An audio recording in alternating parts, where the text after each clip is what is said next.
College মাঠে বসে অনামিকার সাথে গল্প করছি আর হাসাহাসি করছি। তখনই কেউ পিছন থেকে এসে উড়াধুরা মারতে শুরু করে। এক লাফে উঠে পিছনে তাকাতেই আমার কলিজা হাতে আসার অবস্থা। এ তো শারমিন, আমার গন্ডি বেস্ট ফ্রেন্ড। ভয়ে ভয়ে এক পা দুপা করে পিছিয়েতেই থাকি। তখনই শারমিন বলে, আর এক কদম পিছনে যাবে তো মেরে লাশ বানিয়ে ফেলবো। পিছনে না গেলেও তো তুই আমাকে মেরে লাশ বানাবি। চুপচাপ যেখানে আছিস সেখানে দাঁড়া, নয়তো ভালো হবে না ইরফান। আমার ভুল হইয়া গেছে গা, এইবারের লাহান মাফ কইরা দে বইন। তুই দাঁড়া, আমি আজকে তোকে। বলেই আমার সামনে আসতে গেলে দেই এক দৌড়। শারমিনও আমার পিছন পিছন দৌড়াতে থাকে। দৌড়াচ্ছি আর মাঝে মাঝে পেছনে তাকাচ্ছি। হঠাৎ দেখি একটা গাড়ি শারমিনের দিকে আসছে। আমি উল্টো দিকে ঘুরে শারমিনের কাছে দৌড়ে যাচ্ছি আর বারবার ওকে সরতে বলছি, কিন্তু শারমিন আমার কথা শুনছে না। একটু পর শারমিনের কাছে গিয়ে এক টানে ওকে নিয়ে সাইডে আসি আর আমাদের পাশ দিয়ে গাড়িটা চলে যায়। আমি বলি, পাগল হয়ে গেছিস? কতবার সরতে বলছি, কথা কানে যায় না? কেন বাঁচালি? কে বলেছে তোকে বাঁচাতে? আমি মরে গেলেই তো তোর জন্য ভালো। মেয়েদের সাথে ইচ্ছে মতো যা খুশি করতে পারবি। আমি ঠাস করে শারমিনের গালে থাপ্পড় দিয়ে বলি, আর একটা বাজে কথা বলবি তো আমি তোকে মেরে ফেলবো। শালা উগান্ডার হাতি, তোর এত বড় সাহস! তুই আমাকে থাপ্পড় মারিস? আজ আমি তোকে। বলেই হাত পা ছোটাছুটি করছে। আমার বুকে হাতে যেখানে পারছে মেরে যাচ্ছে। একটু পর থেমে বলে, শালা উগান্ডার হাতি, তুই অনামিকার সাথে কেন কথা বলেছিস বল? তুই ছিলি না, আর ও এসে কথা বলেছে, তাই আড্ডা দিচ্ছিলাম। আমি না থাকলে তুই এসব করে বেড়াস? শালা লুচ্চা! একদম আমাকে লুচ্চা বলবি না। আমি একটা নম্র ভদ্র ছেলে। আমার মতো আর একটা ছেলে খুঁজে পাবি তুই? তোকে পাঠানোর পর এই স্ট্রোক বন্ধ করে দিয়েছি। তুই একাই যথেষ্ট। আজকের মতো মাফ করলাম। এরপর যদি দেখি কোনো মেয়ের সাথে কথা বলিস তো মেরে লাশ বানিয়ে দেব। আচ্ছা ঠিক আছে, আর বলবো না। এখন কি ক্লাসে যাবি নাকি বাসায়? বাসায় চলে যাব, আজ আর ক্লাস করব না। আচ্ছা তাহলে তুই বাসায় যা, আমি ক্লাসে যাই। আজ তোর ক্লাস করতে হবে না। আমি বাসায় চলে যাই আর তুই মেয়েদের সাথে টাঙ্কি মার, তাই না? আরে না, আমি শুধু ক্লাসই করব। চুপচাপ একটা রিক্সা ডাক, আমি তোকে বাসায় দিয়ে তারপর বাসায় যাব। আর কি বলবো, এখন যদি না বলি তাইলে এই গুন্ডি আমাকে সত্যি সত্যি মেরে লাশ বানিয়ে দিবে।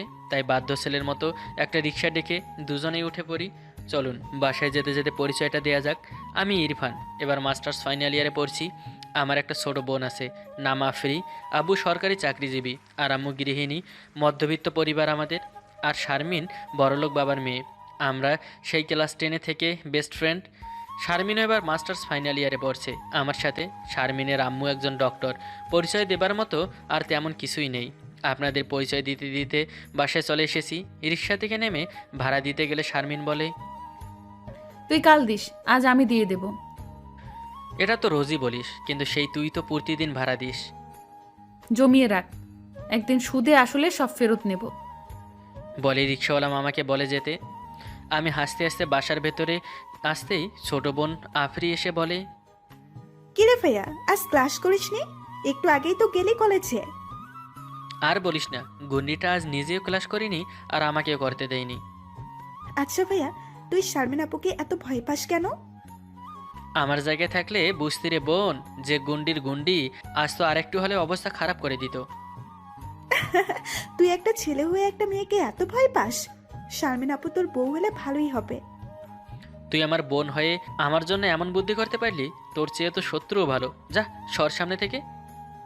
বলেই আফ্রিকে পাশ কাটিয়ে নিজের রুমে চলে আসি। রুমে এসে ব্যাগটা টেবিলে রেখে বিছানায় শুয়ে শুয়ে মোবাইল টিপছি। তখনই শারমিনের কল আসে। কল রিসিভ করতেই শারমিন বলে, কিরে শালা উগান্ডার হাতি, কি করিস?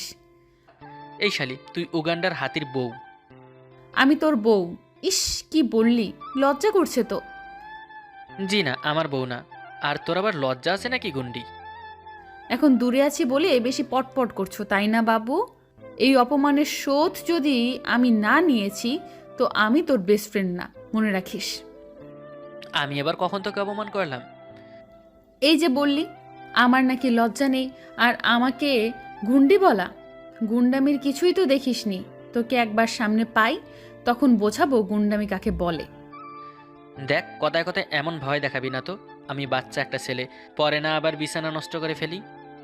ছি, এই তোর লজ্জা করে না একটা মেয়েকে এসব বলতে? করে তো, কিন্তু তুই তো মেয়ে না, তুই তো ছেলেদের চেয়েও ডেঞ্জারাস। শালা উগান্ডার হাতি, তুই একবার হাতের কাছে আয়, তখন বোঝাবো আমি তোকে। ঠিক আছে, এখন রাখ, একটু ঘুমাই।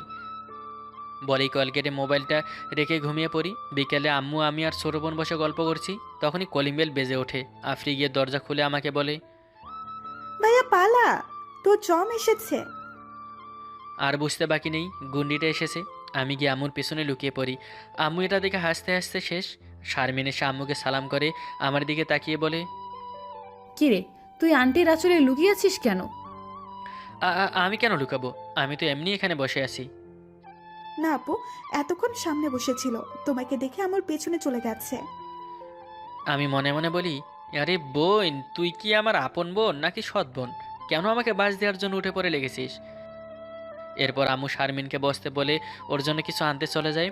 শারমিন এসে আমার পাশে বসে ফিসফিস করে বলে, কি বাবু, মোবাইলে তো শুধু পটর পটর করছিলে, এখন বিড়ালের মতো ম্যাও ম্যাও করছো কেন? এই, আমি না তোর বেস্ট ফ্রেন্ড, আর তুই আমাকে এসব বলিস? আমাকে গুন্ডি বলার সময় মনে থাকে না এইসব? তো তুই গুন্ডিদের মতো আমাকে মারিস কেন? তুই মেয়েদের সাথে কথা বলিস কেন? আর কিছু বলার আগে আম্মু শারমিনের জন্য পায়েস নিয়ে আসে, আর শারমিন পায়েস খেয়ে আমাকে বলে, ইরফান চল, বাইরে থেকে ঘুরে আসি, অনেক দিন কোথাও যাওয়া হয় না। আমি ঠিক আছে বলে রুমে এসে চেঞ্জ করে শারমিনকে নিয়ে বাসা থেকে বের হয়ে একটা রিক্সা নিয়ে চলে আসি শাহবাগের জাদুঘরে। দুজনে ঘোরাঘুরি করে প্রাচীন যুগের ভাস্কর্য দেখছি। শারমিন একটা ভাস্কর্যে হাত দিতে ধরে বলে, দেখ, এটা দেখতে ঠিক তোর মতো। আর পাশেরটা তোর মতো। মেরে লাশ বানিয়ে দেবো তোকে, হারামি। এই এক ডায়লগ আর তুই কত দিবি? নতুন কিছু ট্রাই কর না। এখন মনে পড়ছে না, পরে মনে এলে বলবো। এখন চল, ঘুরে ঘুরে সব দেখি। বলেই দুজনে হাঁটতে হাঁটতে প্রথম তলা আর দ্বিতীয় তলার সকল ঐতিহাসিক চরিত্রগুলো দেখতে থাকি। এরপর জাদুঘর থেকে বের হয়ে রিক্সা নিয়ে চলে আসি কফি শপে। কফি খেয়ে আমি শারমিনকে ওর বাসায় দিয়ে আমার বাসায় চলে আসি। বাসায় আসতেই আম্মু বলে, শারবিন, এইদিকে একটু আয় তো মা। আমি গিয়ে আম্মুর পাশে বসে আম্মুকে জড়িয়ে ধরি। আম্মু বলো, কি বলবে? তোর আব্বু তোর বিয়ের কথা বলছে, তুই যদি কাউকে পছন্দ করিস তাহলে বল, আমরা গিয়ে কথা বলি। আব্বু হঠাৎ আমাকে বিয়ে দেবার জন্য পাগল হলো কেন আম্মু? সেটা তোর আব্বু জানে, এখন বল কাউকে পছন্দ করিস নাকি। আমি ইরফানকে ভালোবাসি আম্মু, এখন তো বিয়ে করতে চাইছিলাম না।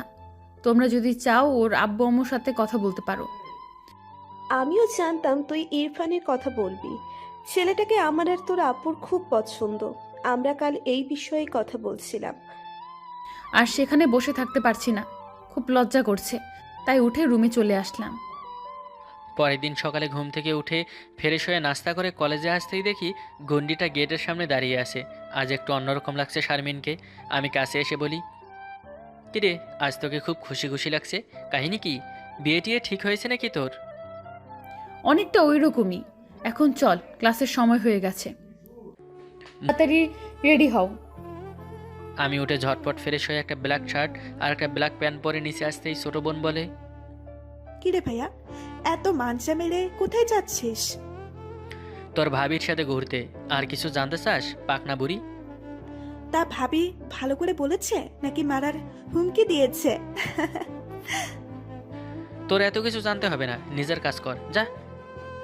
বলে আমি দরজা খুলে দেখি শারমিন এসে হাজির। আমি গিয়ে রিক্সায় উঠে পড়ি। এরপর দুজনে একটা নদীর পাড়ে আসি, বসতেই যাব। শারমিন বলে, ওই যে বাদামওয়ালাকে দেখা যায়, গিয়ে বাদাম নিয়ে আসো। আমি ঠিক আছে বলে গিয়ে বাদাম নিয়ে আসি।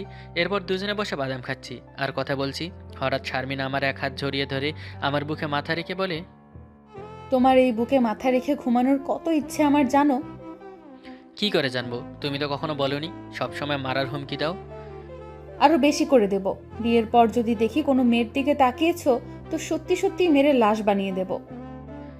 আমার এত মিষ্টি একটা বউ থাকতে আমি কোন দুঃখে অন্য মেয়েদের দিকে তাকাবো শুনি? এটা মনে রেখো, নয়তো খবর আছে। এমন আরও অনেক কথা বলতে বলতে প্রায় দুপুর হয়ে যায়। দুজনে উঠে একটা রেস্টুরেন্টে গিয়ে খাবার খেয়ে আমি শারমিনকে ওর বাসায় দিয়ে আমার বাসায় চলে আসি। দেখতে দেখতে আমাদের বিয়ের দিন চলে আসে। খুব ধুমধাম করেই আমাদের বিয়েটা হয়ে যায়। বিদায়ের সময় শারমিনকে দেখে আমি অবাক। এই সময় সাধারণত মেয়েরা কান্না করে, কিন্তু গুন্ডিটা একটু কান্না করছে না। আঙ্কেল আন্টির চোখে পানি। একমাত্র মেয়ে আজ পরের ঘরে চলে যাচ্ছে, কান্না করাটা তো স্বাভাবিক। একটু পর গাড়িতে উঠে আমাদের বাসায় চলে আসি। বাসায় আসতেই ছোটো বোন আফরি শারমিনকে আমার রুমে নিয়ে যায়। আমি নিচে আব্বু আম্মুর সাথে কথা বলছি। 11টার দিকে রুমে যেয়ে দেখি বউ আমার ব্যাগ থেকে কিছু বের করছে। আমি দরজা বন্ধ করে জিজ্ঞেস করলাম, এখন আবার কি বের করছো?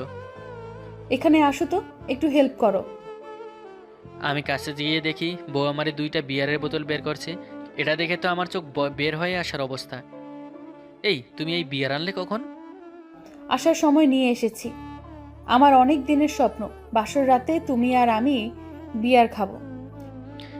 এটা আবার কেমন স্বপ্ন তোমার? চুপচাপ এগুলো খোলার ব্যবস্থা করো, আমার আর তর সইছে না। আরে এসব খেতে হবে না, এগুলো রাখো। এই শালা উগান্ডার হাতি, তুই খুলবি না তোকে মেরে লাশ বানাবো। আহা, কি সৌভাগ্য আমার, বাসরাতে বউ আমাকে মদ খাওয়ার জন্য হুমকি দিচ্ছে। এই, তোর গুন্ডামি কি কখনো যাবে না? আহ বাবু, এগুলো খোলো না। শুধু আজকেই খাবো, আমি কখনো বিয়ার খাইনি, তবে আজ খাবো, তুমি আর আমি একসাথে।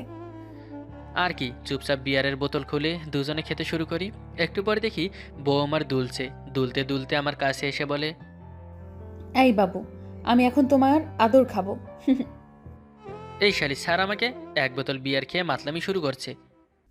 আমি তোমার শালি না তো, আমি তো তোমার একমাত্র বউ। আমি জানি শোনা, তুমি আমার বউ, এখন চুপচাপ শুয়ে পড়ো। কার কথা খেয়ে শোনে আমাকে এক ধাক্কা দিয়ে বিছানায় ফেলে দিয়ে আমার উপর উঠে বসে বলে, আজ কেউ ঘুমাবো না, দুজন হারিয়ে যাব রঙিন স্বপ্নে। নেশার ঘরে কি করছো আর কি বলছো তুমি জানো? এত কিছু জানতে হবে না, আমি এখন তোমার বউ। আদর করবে নাকি মেরে লাশ বানিয়ে দেব?